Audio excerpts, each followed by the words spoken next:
ओम जय श्री हरि। जय हो एकादशी मैया की। आज मैं आपको मोक्षदा एकादशी व्रत कथा सुनाने जा रही हूँ।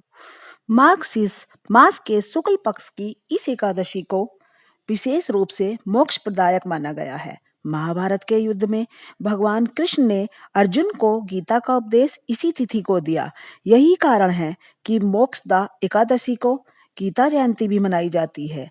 एक बार युधिष्ठिर कृष्ण से बोले, भगवान आप तीनों लोगों के स्वामी हैं, सबको सुख देने वाले हैं। मैं आपको बारंबार नमस्कार करता हूँ।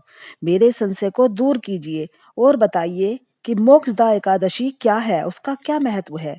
कृष्ण भगवान बोले, हे राजन, आपने बड़ा उत्तम प्रश्न किया है। इसके सुनने से तुम्हारा यश संसार में फैलेगा। भगवान बोले, माघ शुक्ल एकादशी को मोक्षदा एकादशी कहते हैं। इस दिन दामोदर भगवान की पूजा की जाती है। अब मैं आपको एक पुरानी कथा बताता हूँ। एक बार गोकुल नगर में वैखानस नाम का एक राजा राज्य करता था। उसके राज्य में चारों वेदों के ज्ञाता ब्राह्मण रहते थे। एक समय रात्रि में उसने एक स्वप्न देखा। उसने देखा कि उसके पिता उससे कह रहे हैं कि हे पुत्र, मैं नरक में पड़ा हुआ हूँ और मुझे मुक्त कराओ। यह सुनते ही उसको बहुत बेचैनी हुई और वह सुबह उठते ही अपने ज्ञानी ब्राह्मणों के पास गया और बोला, मुझे इस राज्य, धन, पुत्र, स्त्री, हाथी, घोड़े आदि सब कुछ सुख प्रतीत होता है। अब मैं क्या करूं, कहाँ जाऊं?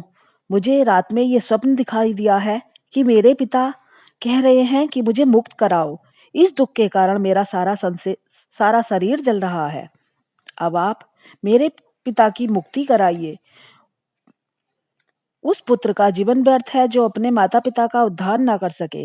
राजन के ऐसे वचन सुनकर ब्राह्मण कहने लगे, हे राजन, यहाँ समीप ही भूत भविष्य वर्तमान के ज्ञाता पर्वत ऋषि का आश्रम है।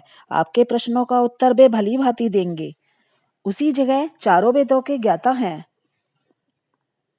साक्षात ब्रह्मा के समान पर्वत ऋषि बैठे थे।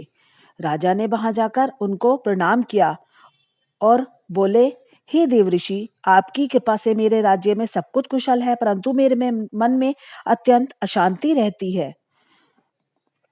ऐसा सुनकर पर्वत मुनि ने एक क्षण के लिए अपने नेत्र बंद किए, भूत भविष्य को विचारने लगे। फिर बोले, राजन, मैंने योग बल से तुम्हारे पिता के सब कुकर्मों को जान लिया। उन्होंने पूर्व जन्म में कामातुर होकर सोत के कहने पर दूसरी पत्नी को ऋतुदान मांगने पे भी नहीं दिया।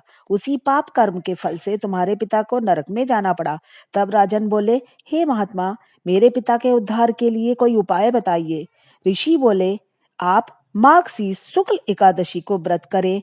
उस व्रत के पुण्य को अपने पिता को संकल्प कर दें।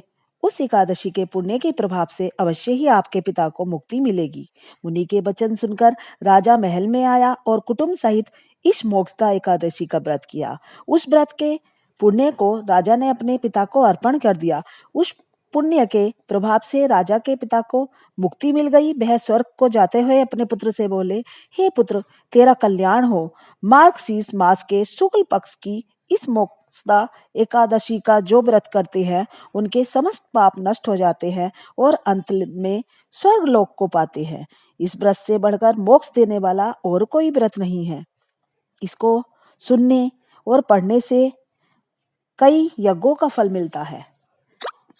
हे भगवान, जिस तरह उस राजा का पिता को आपने मुक्ति प्रदान की, उसी तरह से हमारे पूर्वजों को भी मुक्ति प्रदान कीजिए।